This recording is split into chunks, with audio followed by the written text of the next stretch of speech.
Hello, I'm Pawela again for the American Police Hall of Fame and the Police Network. We are honored today to be in the presence of Dale Comstock, U.S. Special Operations Soldier and ex-Delta Force member.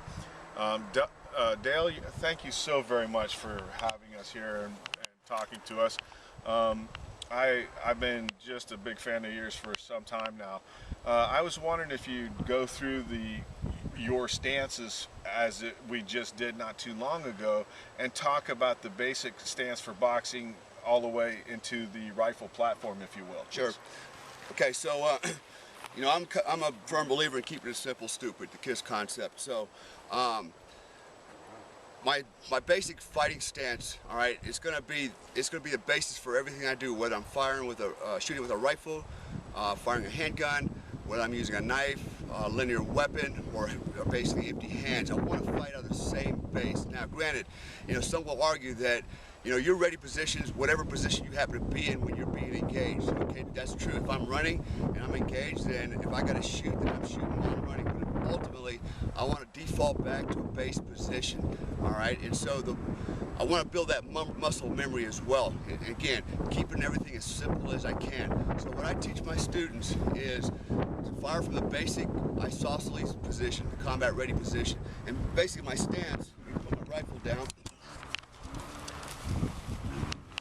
is a basic boxer stance. So what I do is basically from toe to heel, shoulders width apart, I get a nice comfortable stance, good base.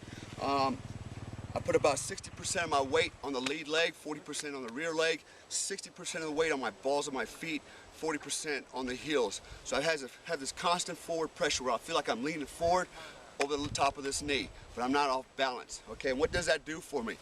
Reality is this: because I've got that constant forward pressure, I have my weight a little bit centered to the front and my rear leg unweighted a little bit, it's much easier for me. For example, if I need to take a step back, all right, just to lift that back leg up. As soon as I lift it up, it naturally propels me backwards, okay? Because I have that constant forward pressure as well, if I want to go forward, I just lift the lead leg and it naturally pushes me forward, all right? So that's kind of the premise behind it. It's all based off my boxing experience.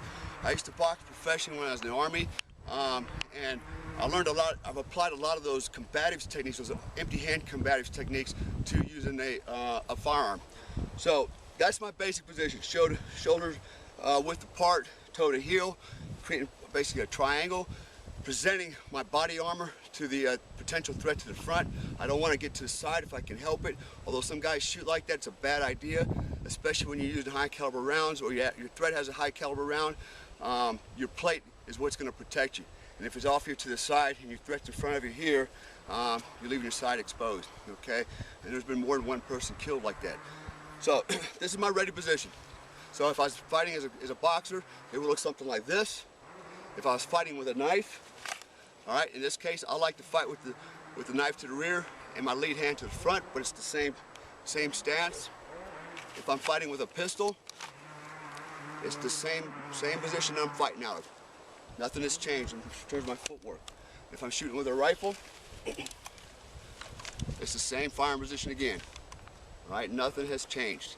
All right, so I'm not uploading and downloading techniques depending on what weapon I'm changing to. If I transition from a rifle, now I got to go to a pistol, I'm not changing positions, okay? Some guys, you know, have some really strange, in my mind, strange techniques for shooting a rifle. You know, they'll throw the leg a little further back, you know, maybe lean a little bit more into it.